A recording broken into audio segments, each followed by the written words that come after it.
En este video continuaremos revisando otras configuraciones típicas del OPAMP. Si medimos el voltaje del sensor, se obtiene exactamente el valor del voltaje del sensor en los terminales para B sub I. Pero al conectarlo a una impedancia ZI, el voltaje aplicado a esta es menor que el del sensor, lo que va a producir una medición incorrecta. Y B sub I ya no será el voltaje del sensor. Presentamos al buffer o seguidor de voltaje. En este circuito, la señal de entrada se aplica al terminal no inversor del OPAMP, mientras que la entrada inversora se conecta directamente a la salida. Así, el voltaje en la entrada no inversora es V sub I, y como ambos terminales se igualan, la salida resulta igual a la entrada V sub I. En este circuito se observa cómo se conecta un buffer entre el sensor y una etapa de un circuito cuya impedancia es ZI, obteniéndose en esta impedancia I el voltaje del sensor sin pérdida de tensión en la resistencia interna. Todo esto gracias a la alta impedancia de entrada del buffer y su baja impedancia de salida. A continuación se muestra un divisor de tensión que entrega 6 voltios. Al conectar una carga, el voltaje varía porque la corriente de la carga altera el funcionamiento del divisor.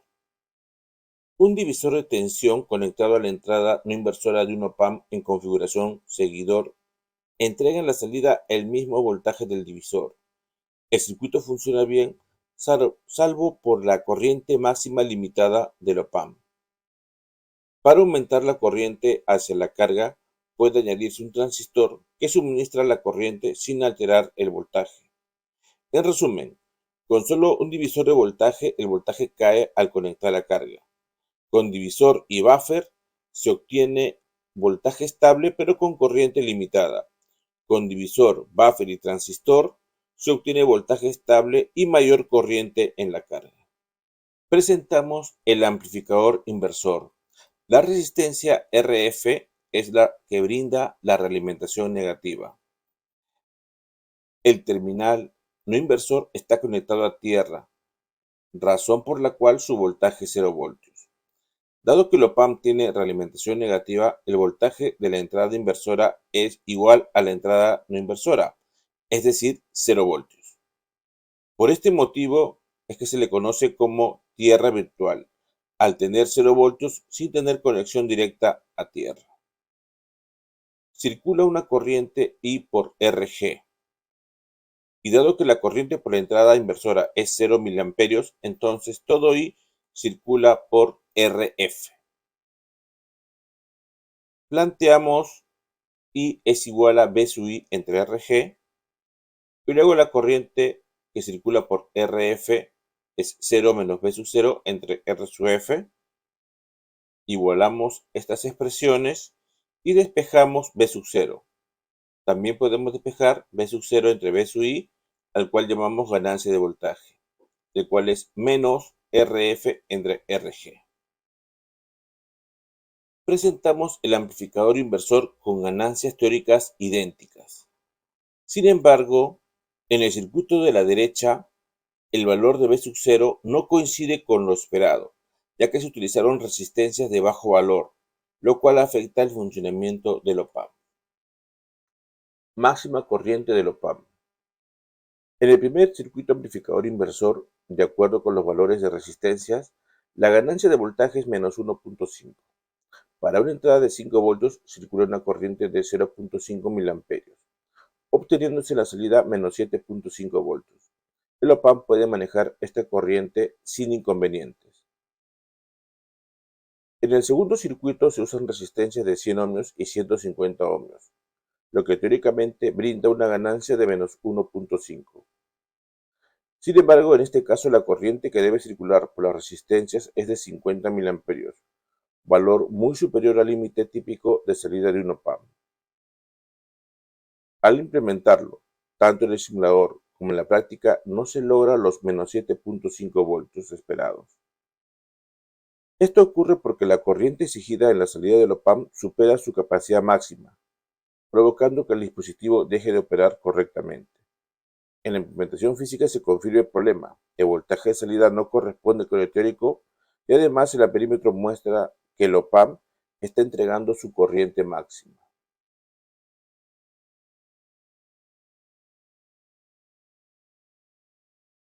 Tenemos un circuito amplificador inversor con OPAMP. En esta gráfica de la izquierda tenemos las ondas. Amarilla es la señal de entrada y la del canal 2 es la señal de salida.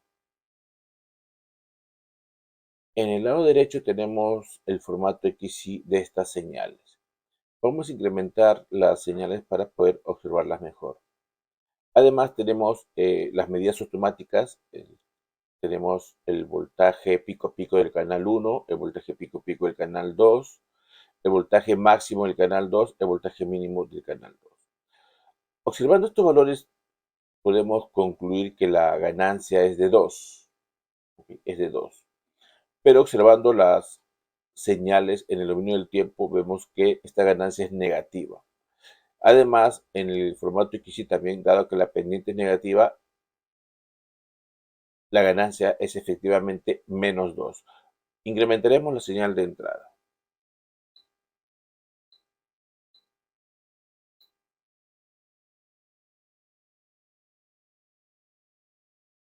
Por aquí tenemos 5 voltios pico a pico y en la salida aproximadamente 10 voltios pico a pico. Seguimos incrementando.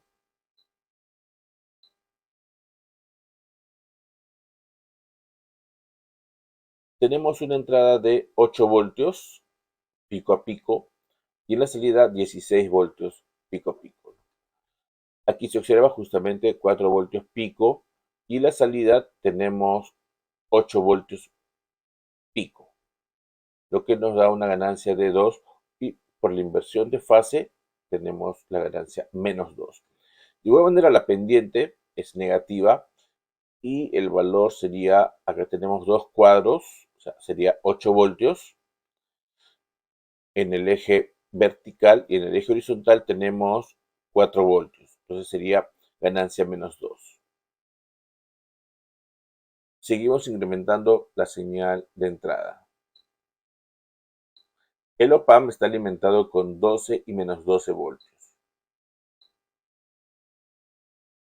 Entonces, en cuanto queremos aplicar más señal de entrada, ya la señal se recorta. Lo observamos aquí en el dominio del tiempo que no va a llegar a superar más de 12. Incluso es un voltio menos que la alimentación. De igual manera para el voltaje negativo. Aquí se observa también que por más que incrementemos B sub I, la señal se recorta.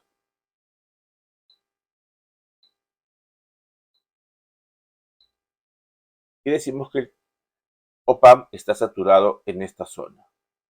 Esta es la zona lineal, donde amplifica sin problemas, pero en esta zona ya el OPAMP está saturado y no podemos incrementar más dada la limitación de la alimentación. Para poder evitar que llegue a saturación, se debe disminuir la señal de entrada o en todo caso disminuir la ganancia.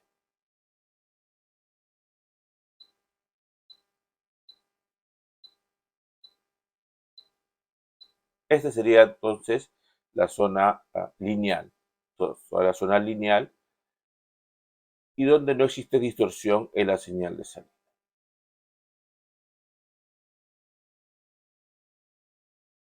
Presentamos ahora el sumador inversor, un circuito que permite combinar varias señales de entrada. Cada señal de entrada tiene su resistencia conectada a la entrada inversora del OPAMP, mientras que la entrada no inversora se conecta a tierra. RF es la resistencia conectada entre la entrada inversora y la salida. Como la entrada no inversora está a tierra, su voltaje es 0 voltios. Y debido a la realimentación negativa, la entrada inversora también se mantiene en 0 voltios. Esta es la tierra virtual. Definimos las corrientes. I1 proveniente de la fuente B1, entonces I1 es igual a B1 entre R1. I2 proveniente de la fuente B2, entonces I2 es B2 entre R2. I3 proveniente de la fuente B3, entonces I3 es igual a B3 entre R3. La corriente que circula hacia la salida, IT, será IT es igual a 0 menos B sub 0 entre RF.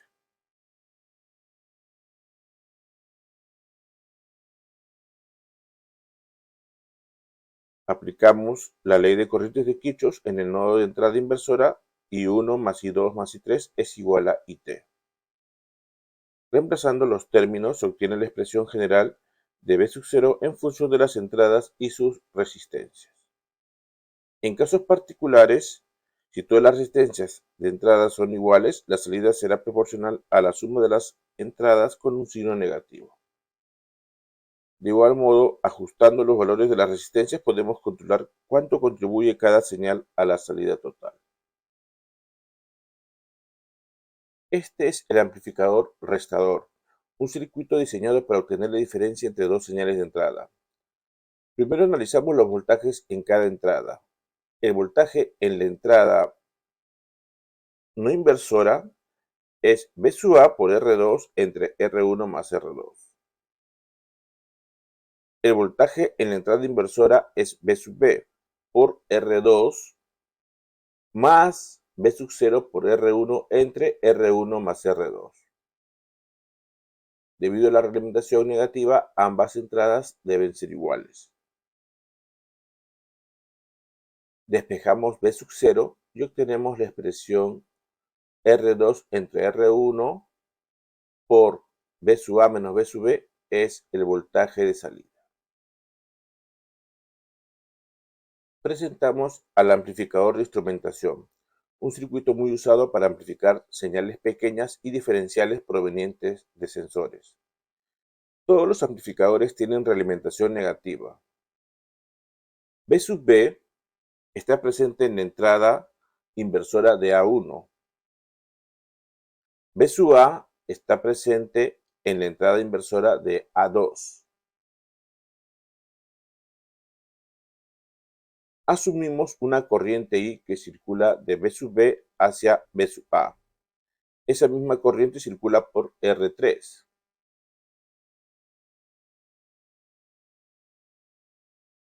Desde la salida de A1 hacia su entrada inversora, generando una caída de tensión en R3.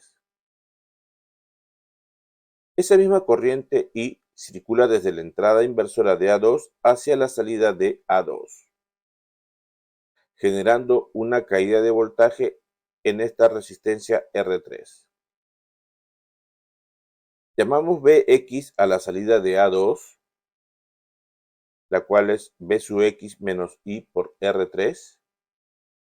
Llamamos B sub I a la salida de A1, la cual es B sub B más I por R3.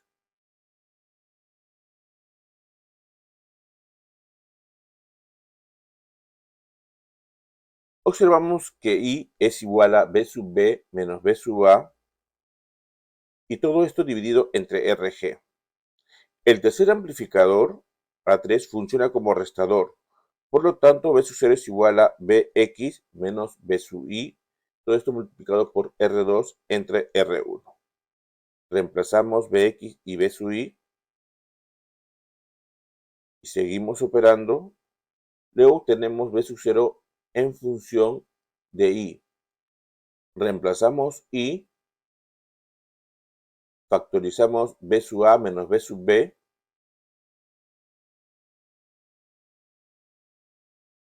y obtenemos la expresión del voltaje de salida. Si las resistencias R1, R2 y R3 fueran iguales a 25 kiloohmios, B sub 0 sería igual a 1 más 50.000 entre RG, todo esto por B sub A menos B sub B. Finalmente, aquí tenemos el INA 114, un amplificador de instrumentación en un solo chip. El INA 114 simplifica el diseño del amplificador de instrumentación tradicional, integrando los 3 op-amps y las resistencias de realimentación necesarias.